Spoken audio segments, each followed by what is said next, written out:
Hello बच्चों, कैसे हैं आप बेटा? सब खूब अच्छे से मेहनत कर रहे होंगे, है कि नहीं? बेटा अच्छे से मेहनत करनी है। लास्ट टाइम हम लोगों ने जो टॉपिक छोड़ा था, मैंने आपसे बोला था कि कुछ स्पेशल कंसंट्रेशन टर्म्स हैं और उन स्पेशल कंसंट्रेशन टर्म्स में लास्ट टाइम हम लोगों ने ओलियम कवर किया था। क्या कवर किया था? ओलियम। आज उसका एक दूसरा और लास्ट सेक्शन कवर करते हैं और वो है बेटा volume strength of H2O2 solution. Volume strength of H2O2 solution. सबसे पहले आप समझना बेटा कि यहां H2O2 सॉल्यूशन की बात हो रही है। सबसे ज्यादा गलती आप बच्चे इसी में करते हैं कि H2O2 सॉल्यूशन को आप अप्रिशिएट नहीं कर पाते, एग्जैक्टली समझ नहीं पाते कि क्या मतलब है। H2O2 सॉल्यूशन का मतलब सॉल्यूट H2O2 है और सॉल्वेंट बाय डिफॉल्ट हम लोग क्या मान रहे हैं? वाटर। सॉल्वेंट क्या है बेटा? वाटर है। यहां पे H2O2 जब भी सॉल्यूशन बोलेंगे तो H2O2 इज सॉल्यूट। इस चीज का ध्यान रखना है ना? ये बहुत छोटी सी बात है लेकिन मिस हो जाती है बच्चे। और सॉल्वेंट हमारे लिए, अगर सॉल्वेंट मेंशन नहीं है तो हमारे लिए सॉल्वेंट हमेशा की तरह क्या है बच्चे? Solvent is H2O। Volume strength of H2O2 एक आप बोल सकते हो H2O2 की मोलैरिटी या कॉन्सेंट्रेशन को एक्सप्रेस करने का एक स्पेशल तरीका है और काफी स्पेशल है। अगर आप इसकी डेफिनेशन पे जाओ तो मैं एग्जैक्टली क्या है उसकी डेफिनेशन लिखता हूं। जब तक डेफिनेशन नहीं लिखेंगे तब तक हमें समझ में नहीं आएगा कि एग्जैक्टली क्या है। मैंने पहले भी कहा है, एम्फेसाइज किया है कि definitions are very important. Definitions हमें हर हालत में आनी चाहिए क्योंकि डेफिनेशंस हमें कंप्लीट नॉलेज देती हैं किसी भी चीज के बारे में। तो let's define it. What is volume strength of H2O2 solution? सबसे पहले बेटा इसको रिप्रेजेंट करते हैं कैपिटल V से। Volume strength of H2O2 solution is represented by capital V। Now let's define it. So volume strength of H2O2 is defined as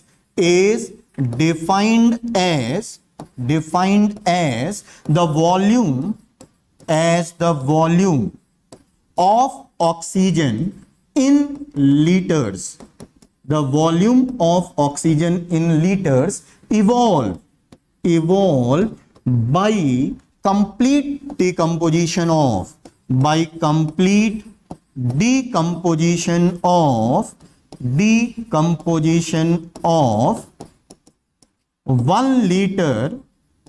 liter H2O2 solution at STP। ये बोलना बहुत जरूरी है लास्ट में, eight STP। मतलब ये जो भी डिसोसिएशन हो रहा है और जो ऑक्सीजन गैस इवॉल्व हो रही है बच्चों, वो किस कंडीशन में हो रही है? STP की कंडीशन में हो रही है। STP का मतलब स्टैंडर्ड टेम्परेचर प्रेशर की कंडीशन में हो रहा है। फिर से डेफिनेशन को पढ़ते हैं और समझते हैं कि एग्जैक्टली क्या है। हमारे पास क्या है? 1 लीटर H2O2 सॉल्यूशन है। ध्यान रखना उसमें वाटर भी होगा, H2O2 भी प्रेजेंट है। सो 1 लीटर वो टोटल सॉल्यूशन है। अब वो 1 लीटर सॉल्यूशन डिसोसिएट हो रहा है। कौन सी रिएक्शन से डिसोसिएट होता है H2O2? H2O2 का ये जो एक्वस सॉल्यूशन है 1 लीटर, ये डिसोसिएट होगा तो बेटा H2O प्रोड्यूस करेगा। और क्या प्रोड्यूस करेगा? Oxygen gas. ये बैलेंस रिएक्शन मैंने लिख दी, ऑक्सीजन गैस। ये जो ऑक्सीजन गैस बनती है STP पे, इसका जो भी वॉल्यूम बनेगा STP पे, उसी वॉल्यूम को हम बोलेंगे इस सॉल्यूशन का वॉल्यूम स्ट्रेंथ। क्या बोलेंगे? जो भी ऑक्सीजन का वॉल्यूम मिला STP पे, वही इस सॉल्यूशन की वॉल्यूम स्ट्रेंथ कहलाएगी। इसका कितना वॉल्यूम लिया हमने? 1 लीटर। थोड़ा इस रिएक्शन के बारे में भी ध्यान से बच्चों अगर आप गौर करो तो ये एक डिस्प्रपोर्शनेशन रिएक्शन है। इंट्रामोलिकुलर रिडॉक्स नहीं, डिस्प्रपोर्शनेशन रिएक्शन है। डिस्प्रपोर्शनेशन या ऑटो रिडॉक्स रिएक्शन क्या होती है? जहां पे सेम एटम, यहां पे ऑक्सीजन बच्चे -1 में है, सेम एटम का साइमल्टेनियसली ऑक्सीडेशन और रिडक्शन हो रहा है। ऑक्सीडेशन और रिडक्शन जरा चेक करो, -1 से किस में जा रहा है? -2 में रिडक्शन है। और ऑक्सीजन का -1 से 0 में जा रहा है, ये क्या है? ऑक्सीडेशन है। तो रिडक्शन भी हो रहा है, ऑक्सीडेशन भी, क्या कहलाती हैं? Disproportionation reaction. अभी उसको छोड़ते हैं, वो रिडॉक्स का टॉपिक है। लेकिन अभी हमारे पास क्या है? ये 1 लीटर H2O2 सॉल्यूशन है, डिकंपोज किया। मान लीजिए वॉल्यूम स्ट्रेंथ ऑफ इस सॉल्यूशन का volume strength is capital V। That means the volume of oxygen evolve is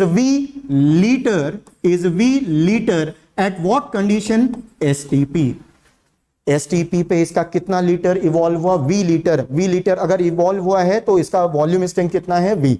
अब एक काम करते हैं, हमें अगर वॉल्यूम स्ट्रेंथ या वी लीटर पता है तो एक काम करते हैं, इसकी मोलैरिटी पता करते हैं। ये जो सॉल्यूशन है इसकी मोलैरिटी पता करते हैं। कैसे पता करेंगे, देखिए बहुत सिंपल है। करना क्या है बेटा, हमको इसके मोल्स बताओ। अगर आपको किसी गैस का वॉल्यूम पता है एसटीपी पे तो नंबर ऑफ मोल्स कैसे निकालते बेटा, V divided by 22.7, volume in litre divided by 22.7, STP पे नंबर ऑफ मोल्स ऐसे ही तो आएगा। अगर आपको वॉल्यूम पता है तो मोल्स आ गए। अब स्टोइचियोमेट्री, अगर ये हाफ है इसका मतलब H2O2 कितना रहा होगा, इसका ट्वाइस। देखो ये हाफ है बेटा तो यहां पे 1 है, तो अगर moles of O2 V upon 22.7 है तो मोल्स ऑफ H2O2 कितना हो जाएगा, twice of this value, so twice into V upon 22.7। हम लोगों ने यूज क्या किया यहाँ पे, स्टोइचियोमेट्री, क्योंकि ये हाफ है यहाँ पे 1 है, इसका मतलब इसका जो भी अमाउंट होगा H2O2 का अमाउंट उसका ट्वाइस रहा होगा। कितना आ गया बेटा, twice V upon, this will be V upon 11.35, this is V upon 11.35। ठीक है, ये किसके मोल्स हैं, H2O2 के। किसके मोल्स हो गए, H2O2 के। ठीक है, ये H2O2 सॉल्यूट है और सॉल्यूट के मोल्स मुझे पता है।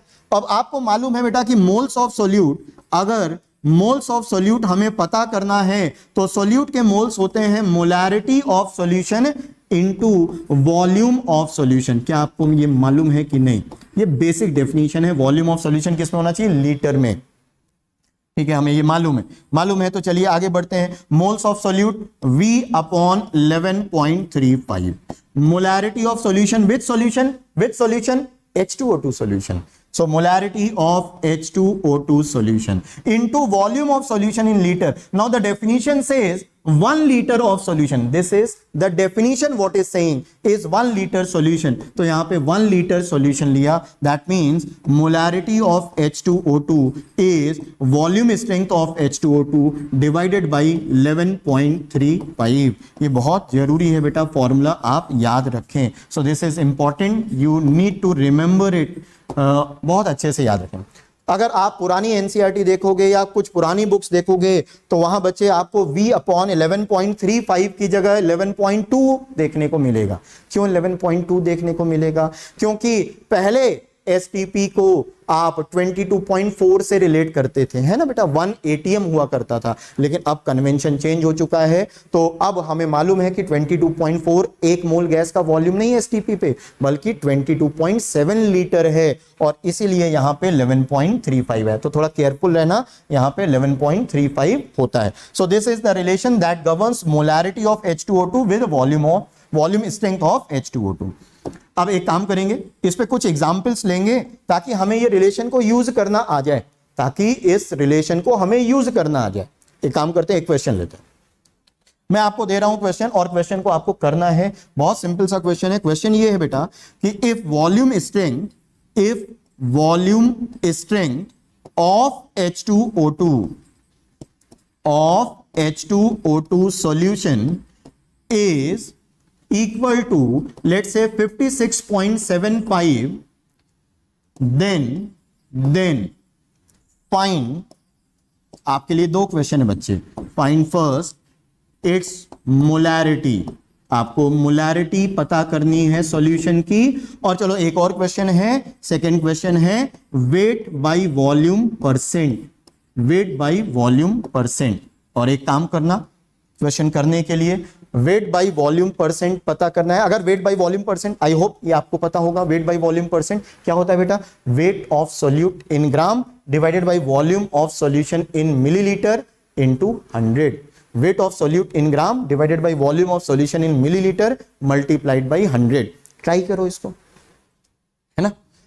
56.75 है, मोलैरिटी पता करनी है, वेट बाय वॉल्यूम परसेंट पता करना है। ये है पूरा रिलेशन, बहुत सिंपल है। पहले पार्ट का तो आंसर अब तक आ ही गया होगा। कितना है बेटा, मोलैरिटी ऑफ H2O2 सॉल्यूशन। अगर मुझे मोलैरिटी पता करना है तो मेरे पास वॉल्यूम स्ट्रेंथ है, कितना है बेटा, 56.75। So molarity of H2O2 will be 56.75 divided by what, 11.35। कितना 11.35 कितना आ जाएगा बच्चे, ये 5 आ जाएगा, चेक कर लीजिए। Molarity of H2O2 is 5। अब मोलैरिटी आ गया 5, मुझे वेट बाय वॉल्यूम परसेंट पता करना है। तो मोलैरिटी और वेट बाय वॉल्यूम परसेंट को कैसे रिलेट कैसे करोगे आप? सबसे पहले आपको बेसिक, हालांकि मैं फॉर्मूला भी इसका लिख सकता हूं, फॉर्मूला एक अभी लिख दूंगा, लेकिन पहले आप इसको बिना फॉर्मूले के करने की कोशिश करो, बिना फॉर्मूले के मोलैरिटी को समझने की कोशिश करो। फॉर्मूले से ज्यादा जरूरी है कि आप किसी कॉन्सेंट्रेशन टर्म को कैसे समझते हो, मतलब क्या फीलिंग आती है आपके अंदर, टू बी इन शॉर्ट क्या फीलिंग एग्जैक्टली आती है जब आप मोलैरिटी सुनते हो। जैसे ही मैंने बोला आपको कि ये मोलैरिटी 5 है, एक सॉल्यूशन है H2O2 का जिसकी मोलैरिटी 5 है, तो आपके अंदर क्या आया, आपके अंदर फॉर्मूला आया क्या मोलैरिटी का कि moles of solute divided by volume of solution in litre 5 है। इसको ऐसे मत देखा करो, हर चीज को फॉर्मूले में मत फ्रेम करने की कोशिश करो। 5 मोलैरिटी का मतलब है बहुत सिंपल, अगर मैं 1 लीटर सॉल्यूशन लेता हूं, 1 लीटर सॉल्यूशन लेता हूं तो उसमें 5 मोल्स ऑफ सॉल्यूट होगा। फिर से सुनो, 1 लीटर सॉल्यूशन अगर मैंने लिया तो उसमें मोल्स ऑफ सॉल्यूट कितने होंगे, 5। कितने होंगे, 5। यही तो मतलब है मोलैरिटी का। अरे हाँ या ना, यही तो मतलब है मोलैरिटी का। 1 लीटर सॉल्यूशन में कितने मोल्स ऑफ सॉल्यूट हैं, 5। और सॉल्यूट है कौन यहां पे, H2O2। सॉल्यूट कौन है बेटा, H2O2। So 1 litre solution, 1 litre means 1000 ml solution, 1000 ml solution contains I will say 5 mole solute and solute is H2O2। ध्यान रखना, मैंने पहले ही सबसे पहले बताया कि H2O2 क्या होगा, solute होगा हमारा। सो 1000 ml है, 1000 ml और उसमें 5 मोल ऑफ सॉल्यूट है। हमें वेट बाय वॉल्यूम परसेंट पता करना है, तो वॉल्यूम तो आ गया मेरे पास, वेट ऑफ सॉल्यूट अभी नहीं है। नंबर ऑफ मोल से क्या आप वेट तक जा सकते हो, नंबर ऑफ मोल से वेट तक जा सकते हैं बेटा। कैसे, 1000 ml solution, 1000 ml solution contains 5 into molar mass of H2O2। molar mass of H2O2 कितना, 34 ग्राम ऑफ H2O2। बस हो गया क्वेश्चन। क्या क्वेश्चन, अब मुझे वेट बाय वॉल्यूम परसेंट पता करना था, तो वेट बाय वॉल्यूम परसेंट क्या होता है, weight of solute in gram which is 5 into 34 gram। This is 5 into 34 gram divided by what, divided by volume of solution 1000 ml multiplied by 100। so जो भी solve कर लेंगे this will be our final answer। अब बेटा मैंने आपको पहले बोला था कि हम आपको एक फॉर्मूला भी दे देंगे जो कि रिलेट करता हो वेट बाय वॉल्यूम परसेंट और मोलैरिटी को। ये तो बेसिक फॉर्मूले, बेसिक जो हमारा बेसिक कॉन्सेप्ट है मोलैरिटी का उससे किया। फॉर्मूले को भी मैं आपको बता देता हूं, फॉर्मूला आप डिराइव करने की कोशिश करना, ये मैं आपको नहीं डिराइव करवा रहा हूं, मैं डायरेक्ट रिजल्ट लिख रहा हूं। Molarity of any solution is equal to weight by volume percent of that solution into 10 divided by molar mass of solute, जिसको मैं मॉलिक्यूलर वेट ऑफ सॉल्यूट लिख रहा हूं। और ये मॉलिक्यूलर वेट या मोलर मास किसमें होना चाहिए, ग्राम में। आप इससे भी इसको कंफर्म करके देखना। मोलैरिटी कितनी थी बच्चे, 5। वेट बाय वॉल्यूम परसेंट हमें पता करना था, into 10 divided by molecular weight of solute. Solute is H2O2। Please note, मैं बार बार ये कह रहा हूं, H2O2 सॉल्यूशन में H2O2 सॉल्यूट होता है, ये बहुत जरूरी है। और उसका मोलर मास या मॉलिक्यूलर वेट कितना होता है, 34। तो 34 इंटू 5 डिवाइडेड बाई 10 आपका आंसर आ जाएगा, वो वही होगा जो ऊपर आपने पता किया था। तो वेट बाय वॉल्यूम परसेंट से मोलैरिटी, मोलैरिटी से कैसे वेट बाय वॉल्यूम परसेंट जाएंगे आपको समझ में आया। Volume strength of H2O2, I hope it is clear to you. बहुत सिंपल सा कॉन्सेप्ट है, 1 लीटर H2O2 का सॉल्यूशन लेना है, उसको डीकंपोज करना है, जो भी वॉल्यूम ऑफ ऑक्सीजन STP पे बनेगा वही मेरा वॉल्यूम स्ट्रेंथ ऑफ H2O2 कहलाएगा। आई होप कि ये पूरा सेक्शन आपको क्लियर है। ओलियम भी आपको समझ में आया होगा बेटा। H2O2 की वॉल्यूम स्ट्रेंथ कैसे पता करते हैं ये भी आपको क्लियर होगी। कोई दिक्कत हो तो आप कमेंट करके बताइएगा। Thank you so much.